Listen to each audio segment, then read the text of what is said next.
Vamos a ir entonces a la palabra del Señor. Esdras capítulo 10. Vamos a estar de pie para dar lectura a la palabra. Y dice la palabra del Señor en el verso número 1 de Esdras.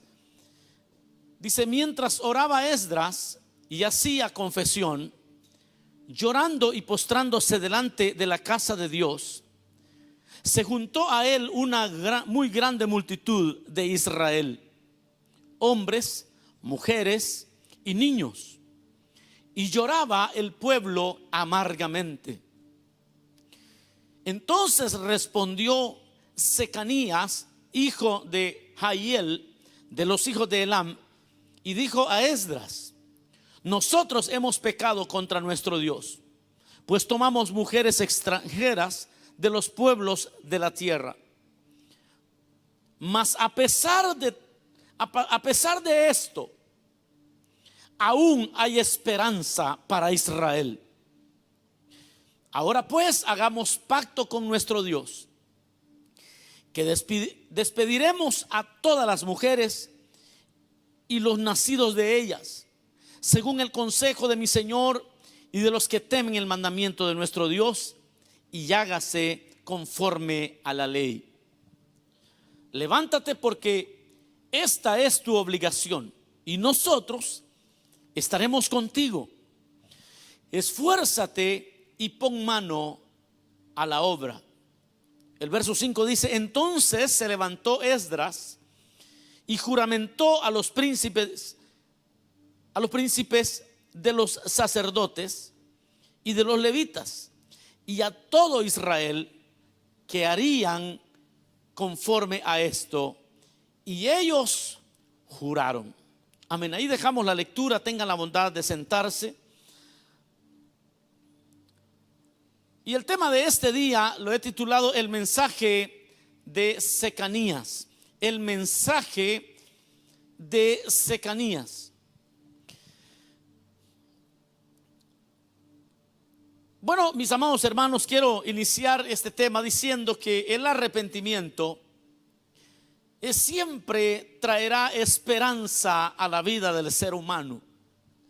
El arrepentimiento, no importa si es un arrepentimiento delante de Dios, si es un arrepentimiento que envuelve muchas veces la familia, si esto tiene que ver con negocios, en todo ámbito, cuando el individuo reacciona ante cualquier hecho que se esté realizando mal, esa empresa, esa familia, ese individuo y todo lo que le rodea, en ese momento se llena de esperanza. Y especialmente cuando la persona tiene un arrepentimiento real ante Dios.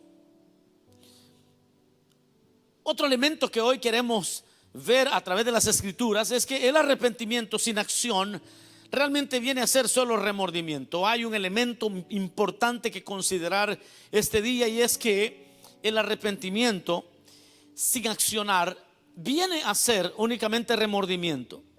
Y posiblemente usted ha visto a personas hacer eso, y quizás algunos lo han tenido muy de cerca, a personas que parecen arrepentidas, lloran y se tiran al piso, y pues cualquier persona dice: pobrecito, perdónenlo.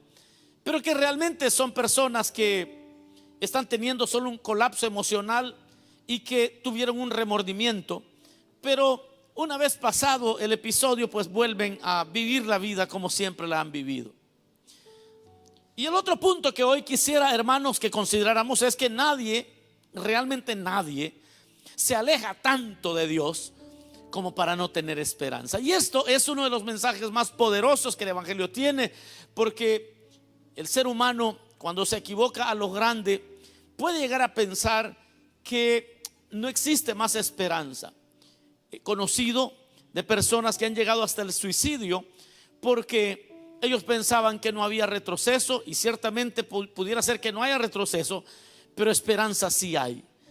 Quizás en la vida nos encontraremos, hay personas que se van a encontrar, y todos de repente nos encontremos con momentos que quisiéramos retroceder el tiempo, pero no se puede retroceder el tiempo. Pero hay algo que Dios ha dejado en las escrituras, y es el arrepentimiento. Hoy nos encontramos con el último capítulo de uno de los más grandes avivamientos que hubo en Israel. El tiempo donde Dios, por medio de Esdras, restaura un templo que había estado por décadas destruido, que nadie había podido reconstruir, pero que representaba la fe de un pueblo, representaba todo un culto a Dios, y ese culto a Dios por mucho tiempo había estado descuidado totalmente. Y entonces vemos aquí, mis amados hermanos, que llegamos al final de un capítulo que cuenta la historia de Esdras, un edificador, alguien, un restaurador que tomó los escombros del culto a Dios, porque no era solo el templo, realmente lo que se había descuidado era el culto a Dios, y toma aquellos escombros y de ellos no solamente restaura el templo, sino que sucede un milagro mucho más profundo que llevó a Israel a uno de los grandes avivamientos de la época. Una de las cosas que sucedió en o vemos en estos últimos dos capítulos, capítulo 9 y capítulo 10, es que habiendo restaurado el templo de Jerusalén, Esdras seguramente se sentía muy feliz. Era un logro muy grande para cualquier político, para cualquier gobernante. Y en este caso Esdras fue quien lideró los esfuerzos de reedificación del templo. Este templo ahora ya estaba totalmente bello como en otro tiempo había estado. Era algo espectacular lo que se logró hacer. Y en esa alegría están cuando descubren que no solamente era lo físico lo que se había destruido, sino que también el pueblo había descuidado elementos que tienen que ver con el carácter, elementos que tienen que ver con la relación con Dios, que no era solamente el templo, que no solo no tenían templo, que no tenían solamente un lugar de adoración, sino que las personas habían perdido el rumbo y estaban violando la ley de Dios. Dios había dicho en la ley que no se podía tener yugo desigual. Dios ya había declarado que en Israel no habría yugo desigual. Es decir, que un hebreo se podía casar con alguien fuera del pueblo de Dios, del pueblo hebreo. Eso no se podía. Ahora, cuando Dios dejó esta ley del yugo desigual, la finalidad de aquel mandato tenía dos propósitos. El primer propósito que tenía era el de proteger el linaje puro del cual vendría el Mesías. Eso fue lo primero. La finalidad de aquel mandato era preservar, proteger el linaje puro del cual vendría el Mesías. Entonces había algo que Dios había pensado, y es que si a través de la promesa que le dijo a Abraham que en él serían benditas todas las naciones de la tierra, y bueno, Abraham tuvo su hijo Isaac, Isaac tuvo a Jacob, Jacob a los patriarcas, y de la tribu de Judá vendría el Señor.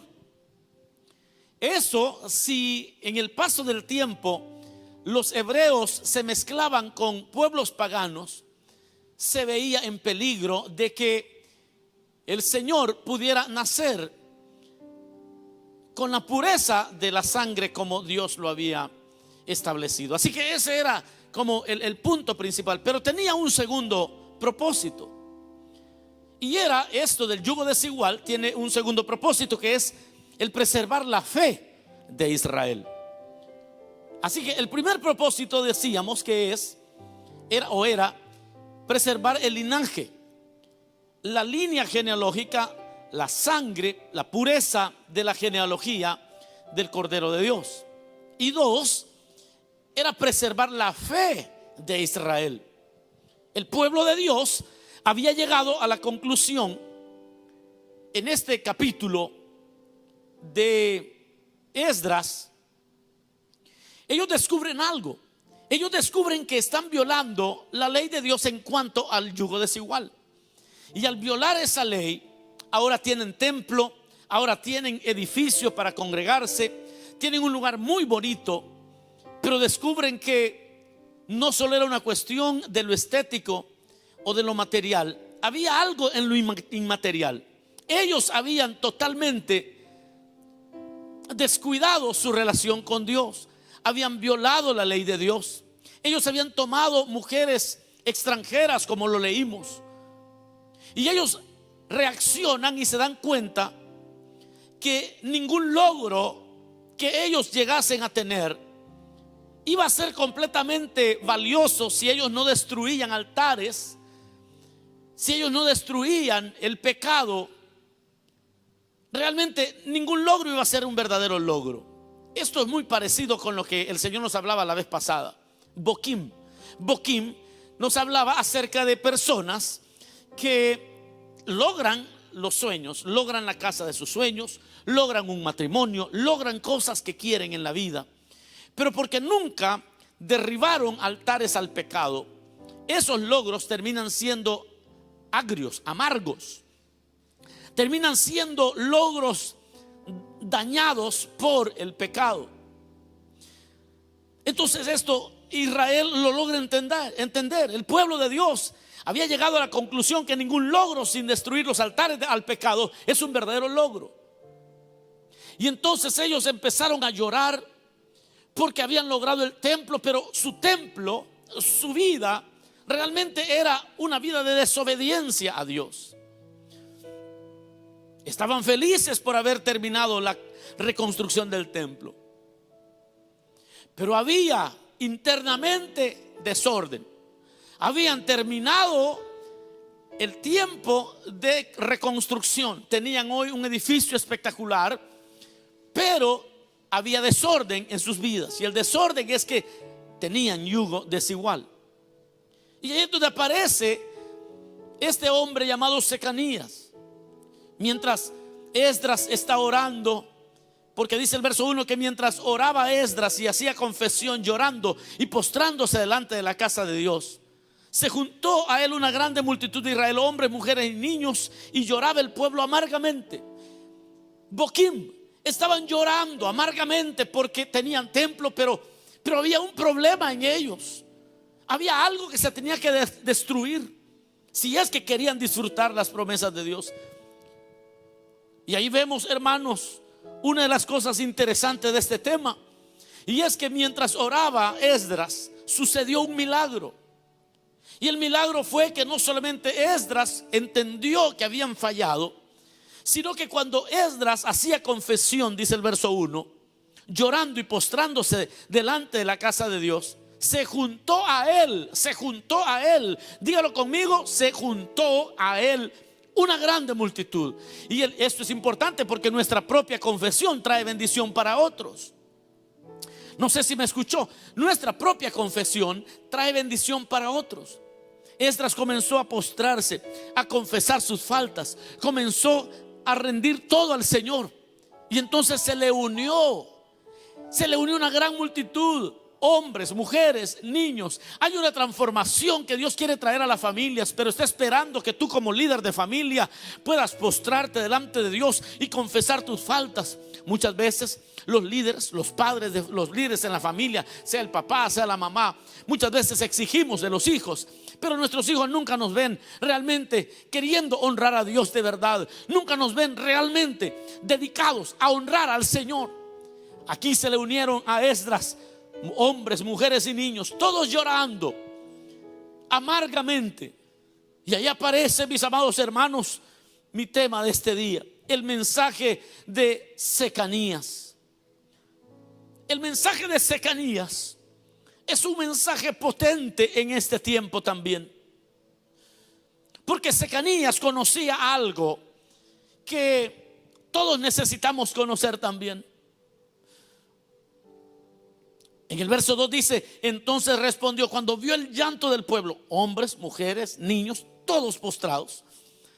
Dice: entonces respondió Secanías, hijo de Jehiel, de los hijos de Elam, y dijo a Esdras: nosotros hemos pecado contra nuestro Dios, pues hemos tomado mujeres extranjeras de los pueblos de la tierra. Pero oiga lo que dice Secanías: mas a pesar de esto, aún hay esperanza para Israel. Es decir, que el mensaje de Secanías no es otro que el mensaje del evangelio. Ese mensaje que nos dice que es cierto, hemos pecado, y muchas veces aquí hay personas que han fallado tan mal y que se han ido tan lejos. Pero Secanías dice: es cierto, hemos pecado, hemos violado la ley de Dios. Pero dice Secanías: pero aún así todavía hay esperanza para Israel. Aún así todavía hay esperanza. Secanías sabe que todo aquel que reconoce su pecado aún tiene esperanza. Secanías sabe que toda aquella persona que se atreve a confesar completamente su falta, y no a medias, pero aquel que confiesa su falta completamente. Secanías trae un mensaje para la iglesia. Secanías trae un mensaje para Israel en aquel tiempo y hoy para la iglesia. Y es que Secanías sabía que alguien podía equivocarse, que alguien podía irse lejos, que alguien podía deshonrar a Dios y avergonzar todo el mensaje del evangelio. Pero si puede arrepentirse, y si puede confesar su pecado, y si puede llegar delante de Dios arrepentido, todavía hay esperanza, dice el Señor. Todavía hay esperanza. Todo aquel que reconoce su pecado aún tiene esperanza. No importa si te sientes abrumado y quizás digas: es que no me van a perdonar las personas. Posiblemente las personas no te perdonen, pero hay uno que murió en la cruz del Calvario y tú no estás tan lejos como para que Él no extienda su mano y te tome de regreso. El mensaje de Secanías es que si alguien se atreve a confesar su pecado, todavía tiene esperanza. A pesar de esto, yo no sé cuál es tu caso, pero yo te puedo decir: a pesar de esto, yo no sé qué tanto has fallado y qué tan vergonzoso sea tu pecado, pero yo te digo lo que dijo Secanías: a pesar de esto, aún hay esperanza para Israel, dijo Secanías. Algo que él sabía. Secanías sabía algo. ¿Qué es lo que sabía este hombre? Él sabía que el que se arrepiente de verdad siempre actúa. Por lo tanto, en el verso 3, él dice lo siguiente: hay esperanza, pero dice: ahora pues, hagamos pacto con nuestro Dios. Hagamos pacto con nuestro Dios, que vamos a despedir a todas las mujeres y los nacidos de ellas, según el consejo de mi Señor y de los que temen el mandamiento de nuestro Dios, y hágase conforme la ley. Secanías sabía también un elemento fundamental del arrepentimiento. Y el arrepentimiento sin acción solo es remordimiento. Lo voy a repetir: el arrepentimiento sin acción solo es remordimiento. Secanías dice: aún hay esperanza para Israel. ¿Y cuál esperanza es? Bueno, que ya que todos están llorando aquí, ya que los veo conmovidos, llorando amargamente, Secanías sabía que ningún llanto, por muy amargo que sea, vale la pena. Lo voy a repetir: Secanías entendía que ningún llanto, por muy amargo que parezca, vale la pena si no lleva una acción. Y entonces el verso 3 lo resume. Dice: ahora, bueno, si ya estamos amargamente llorando, entonces vamos a hacer algo al respecto. Ahora, lo que Secanías estaba pidiendo era una cosa muy difícil. Era dejar ir a aquellas personas con las que Israel se había juntado, o algunos hombres de Israel se habían juntado en yugo desigual. Pero eso significa que ellos ya tenían una vida, tenían hijos, y ellos tenían que deshacer esos matrimonios. Y dice Secanías: el arrepentimiento es tajante con el pecado. El verdadero arrepentimiento es tajante con el pecado.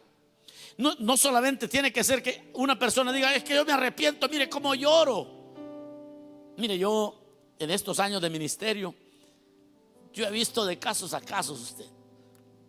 Yo he visto gente, yo he visto hombres, y también he visto mujeres, pero he visto personas que si les dieran un premio en los premios Oscars aquí en los Estados Unidos, se llevaran la mejor actuación, se llevaran el Oscar al mejor reparto, se llevaran el Oscar al arrepentido principiante, se llevaran, no hombre, se llevaran todos los Oscars, se los llevan todos. Yo he visto gente llorar tan amargamente que yo mismo digo, no, pobrecito, perdónenlo. Hermana, perdone a su esposo. O viceversa, hermano, mire, perdone a esta mujer, ya más humillada no puede estar. Bueno, y hasta yo, pues, porque solo soy hombre, me han engañado, porque se han levantado de ahí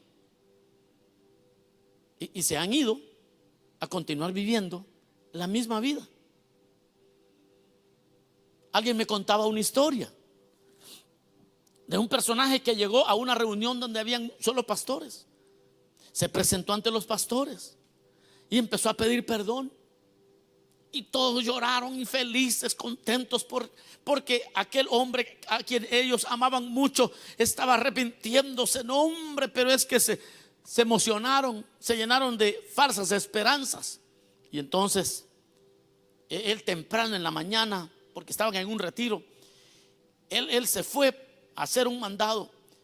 Y cuando el siguiente, en la tarde que terminó el retiro, era un retiro de pastores, ya los pastores iban de regreso en un autobús y luego se encuentran con el recién arrepentido.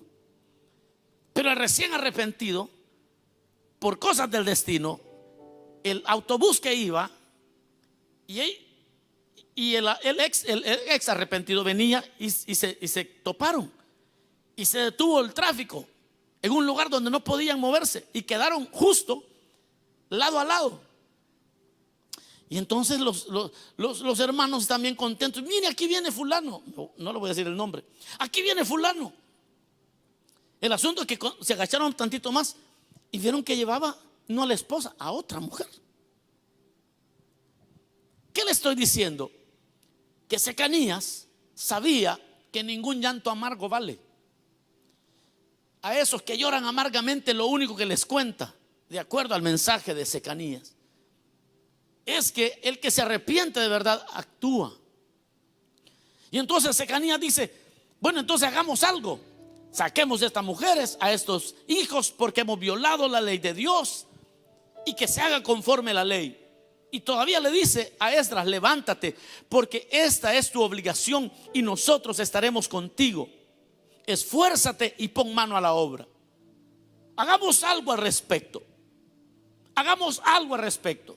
No se trata de llorar. Bueno, se trata de arrepentirse. Y si en arrepentimiento lloras, chévere. Pero todavía hay que actuar. Y Secanías dice, vamos a tener que actuar. Vea esto, qué tremendo, porque Esdras lideró la restauración del templo, pero Secanías lideró el avivamiento. Esdras fue el que lideró la restauración de un edificio. Secanías fue quien lideró el avivamiento. Porque cuando Israel hizo esto, el Señor vino y bendijo a Israel y tuvieron un tiempo de restauración, de avivamiento de los más grandes que hubo en Israel. El verso 5 dice: entonces se levantó Esdras y juramentó a los príncipes de los sacerdotes y de los levitas y a todo Israel que harían conforme a esto, y ellos juraron. Toda restauración y avivamiento comienza con el arrepentimiento. Toda restauración, sea una familia, sea una empresa, sea una iglesia, lo que sea un solo individuo, si se va a restaurar, va a tener que comenzar con el arrepentimiento. Porque toda restauración y avivamiento comienza con el arrepentimiento. Y Esdras se levantó, juramentó a los príncipes de los sacerdotes y a los levitas y a todo el pueblo que harían conforme a esto que había dicho Secanías. Y ellos dijeron: lo haremos. Y efectivamente así lo hicieron. Y ahí comenzó uno de los avivamientos más grandes, porque el pueblo, aun cuando habían fallado grandemente, tuvieron esperanza porque pudieron arrepentirse. Un arrepentimiento con una acción clara, contundente. Quizás alguno esté confundido en este momento y diga: bueno, yo me he entregado al Señor y estoy en unión con alguien que no es creyente. Bueno, en el Nuevo Testamento, déjame hacer una aclaración. En el Nuevo Testamento, como ya el Hijo de Dios ya vino, lo único que se protege cuando Pablo dice que no os unáis en yugo desigual es la fe. Al principio dije que habían dos propósitos: proteger el linaje del Cordero de Dios, y el otro propósito, proteger la fe del pueblo de Dios. Hoy el Señor ya vino y nosotros tampoco somos hebreos. Pero ¿por qué Pablo en el Nuevo Testamento dice no os unáis en yugo desigual? Pablo dice que no nos unamos en yugo desigual porque lo que Dios quiere es proteger la fe del creyente y la fe de las generaciones subsiguientes. ¿De qué estoy hablando? Quizás ustedes sabrán de que hay personas que se casan siendo creyentes. Esto solo aplica a los que ya siendo creyentes deciden casarse con alguien en yugo desigual. ¿Qué sucede cuando un creyente se casa con alguien que no teme a Dios? ¿Qué pasa con los hijos de esa pareja? Los hijos de esa pareja crecen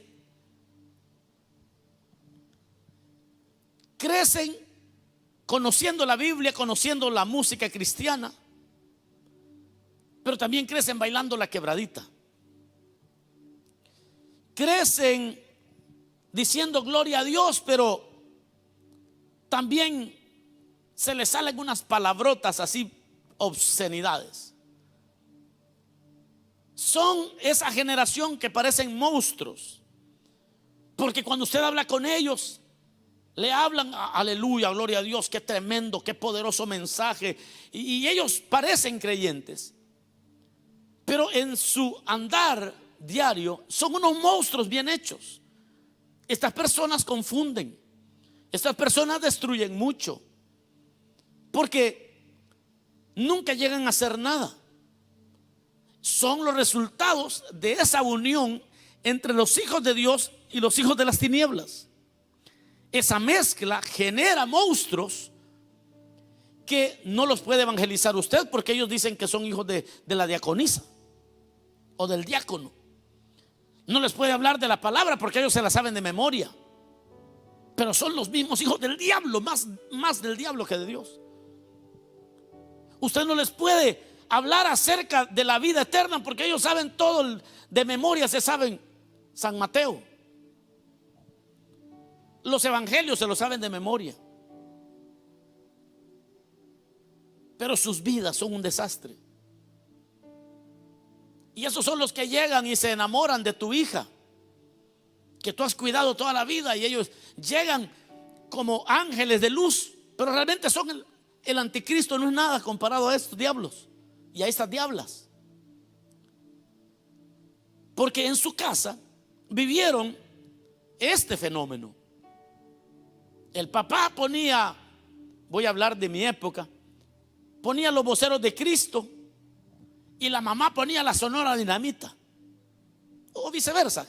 A veces la mamá era la que buscaba del Señor y ella andaba escuchando música cristiana, pero el papá se la pasaba con sus amigotes haciendo y deshaciendo. El niño el domingo iba con la mamá, en la mañana iba al servicio y en la tarde se iba con el papá al estadio. En la mañana se aprendía el texto áureo. Los que no saben, no se preocupen. Se aprendía el texto áureo y en la tarde se aprendían las ultrajadas más groseras que en un estadio se pueden oír. Y así creció. Así que esa pequeña aclaración es la que tengo que hacer para que usted sepa que si usted llega al Señor, usted se entrega a Cristo y su esposa todavía no se entrega a Cristo, la Biblia dice no la abandone. Es más, gánesela para el Señor. Ahora, si usted siendo creyente deliberadamente dice: no, yo la voy a convertir al Señor, es que está bien bonita, pastor, es que si usted la viera, si parece una Miss Universo, y yo esta oportunidad no la puedo dejar pasar. O ella: pastores, si usted no sabe qué mango es el que me he conseguido, y yo que lo convierto, yo lo voy, dice que va a ir conmigo a la iglesia. Eso es lo que el Señor aquí nos está hablando. Pero bueno, el mensaje final de este hombre, con el que yo termino también, Secanías, es aquel hombre que trae un mensaje refrescante para el pueblo de Dios. Porque cuando todos se veían derrotados a causa del pecado, y cuando todos sabían que habían fracasado, aunque tenían los logros materiales, Secanías dice: hagamos algo, todavía hay esperanza. Aunque las cosas estén destruidas, todavía hay esperanza. Aunque las cosas estén mal, todavía hay esperanza para Israel. Si se puede arrepentir, todavía se puede hacer algo. Y es que cuando hay arrepentimiento delante de Dios, todavía hay esperanza. Quizás pasaste por un divorcio, pero el mensaje de Secanías, que es el mismo mensaje del evangelio, es que aún hay esperanza.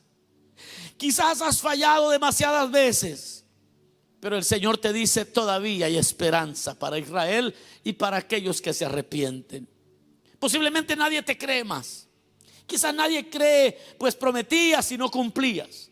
Pero el Señor te dice: aún hay esperanza para el pueblo de Dios. Quizás crees que el alcoholismo se va a llevar lo mejor de ti, pero todavía el Señor te dice: aún hay esperanza para los que se arrepienten. Quizás destruiste un matrimonio, quizás has destruido tu credibilidad, posiblemente has destruido tu buen testimonio, tu reputación, y piensas que ya nada vale la pena. Pero el Señor te dice: aún hay esperanza. Como dijo Secanías, todavía hay esperanza para Israel. Actúa hoy con determinación. Hagamos como hizo Israel. Sigamos el consejo que siguió Esdras. Secanías le dijo a Esdras: este es el camino, hagan esto, todavía hay esperanza. Y sí que hubo esperanza, porque aquel que clama a Dios, aquel que busca a Dios y se arrepiente y actúa y rompe con el pecado, porque eso es lo que hicieron ellos, rompieron con todo aquello, y el Señor le restauró a su lugar de honor. Hoy tienes que actuar con determinación. Hoy tienes que entrar en pacto con tu Señor. Hoy es el tiempo de entrar en un pacto con Dios. Hay que hacer hoy no solamente lo amargo del llanto de haber fallado, sino que levantándote hoy, después de que hagamos esta oración, tienes que ir y cortar, romper, derribar altares. Porque no importa que tengas ya el templo, y no importa que tengas lo que tengas, todavía hay esperanza si puedes arrepentirte. Cierra tus ojos un momento, dile: Señor, gracias. Señor amado, te bendecimos, te exaltamos. Gracias por tu palabra. Tu palabra es verdad,